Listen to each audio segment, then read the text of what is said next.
एक राजकुमार जिसके पास सब कुछ था, राजमहल, वैभव, सम्मान, सुख सुविधाएं, पर उसने सब कुछ छोड़ दिया केवल एक सवाल के लिए, जीवन में दुख क्यों है।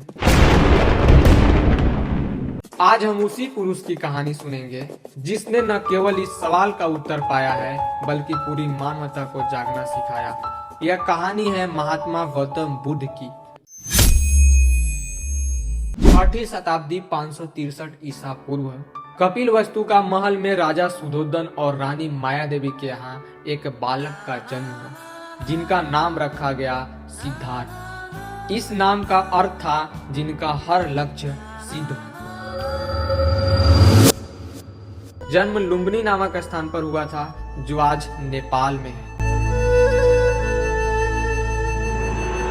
जन्म के बाद ऋषि असित ने भविष्यवाणी की यह बालक पूरा ब्रह्मांड पर राज करेगा, लेकिन ब्रह्मांड मन के भीतर होगा। यह बालक एक महान सन्यासी बनेगा।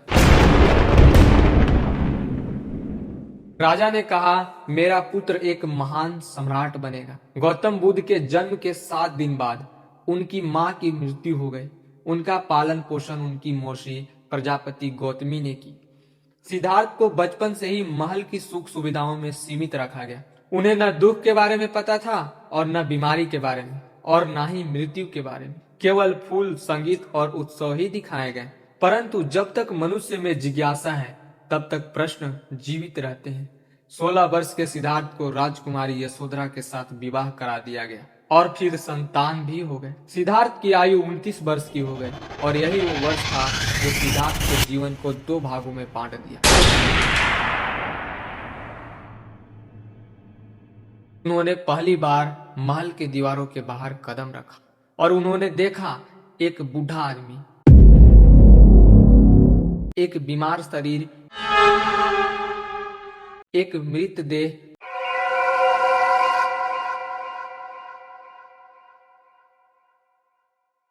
और अंत में एक शांत सन्यासी। 4 दृश्य जिन्होंने उनकी दुनिया बदल दी। उन्होंने समझा जीवन कितना अस्थायी है। जहां जन्म है वहां मृत्यु निश्चित है।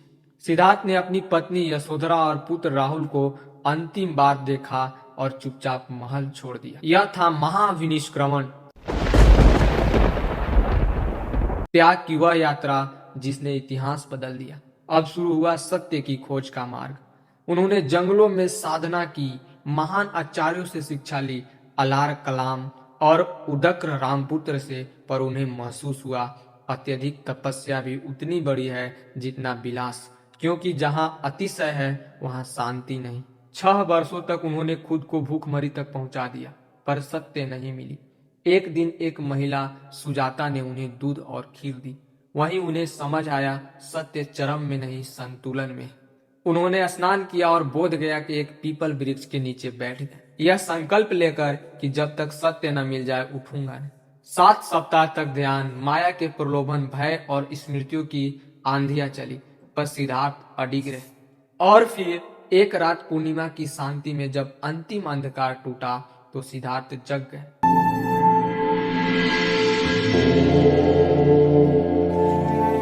और वे इसी पल से बुद्ध बन गए। उन्होंने देखा दुख है, दुख का कारण है, दुख का अंत है और उस अंत तक पहुंचने का मार्ग भी है। इसे उन्होंने कहा 4 आर्य सत्य और इस मार्ग को कहा अष्टांगिक मार्ग। सही दृश्य, सही कर्म, सही वाणी और सही ध्यान। ज्ञान के प्राप्ति के बाद बुद्ध सारनाथ पहुंचे। वहां अपने 5 पूर्व साथियों को उन्होंने पहला उपदेश दिया जिसे कहा गया धर्म चक्र परिवर्तन। उन्होंने सिखाया मध्यम मार्ग अपनाओ, न तो विलास में खो जाओ न तपस्या में जलो। जीवन का संतुलन ही शांति का द्वार है।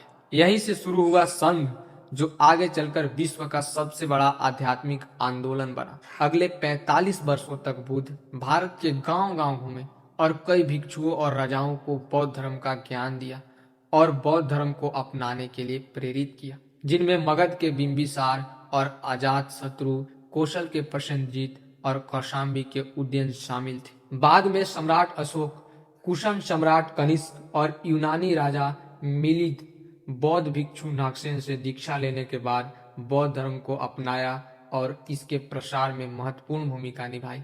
बुद्ध ने हर किसी को आत्मज्ञान की राह दिखाई। उन्होंने कहा, तुम्हारा उद्धार कोई और नहीं करेगा, अपने दीपक स्वयं बनो। 80 वर्ष की आयु में कुशीनगर में उन्होंने शांति से आखिरी बार आंखें मूंदी।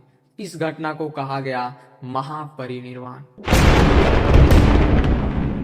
इस वीडियो में हमने सिद्धार्थ के जन्म से बुद्ध के महापरिनिर्वाण तक की घटनाओं के बारे में जाना। अब आप कमेंट करके बताइए कि अगले वीडियो में किस महान व्यक्ति के बारे में जानना चाहेंगे।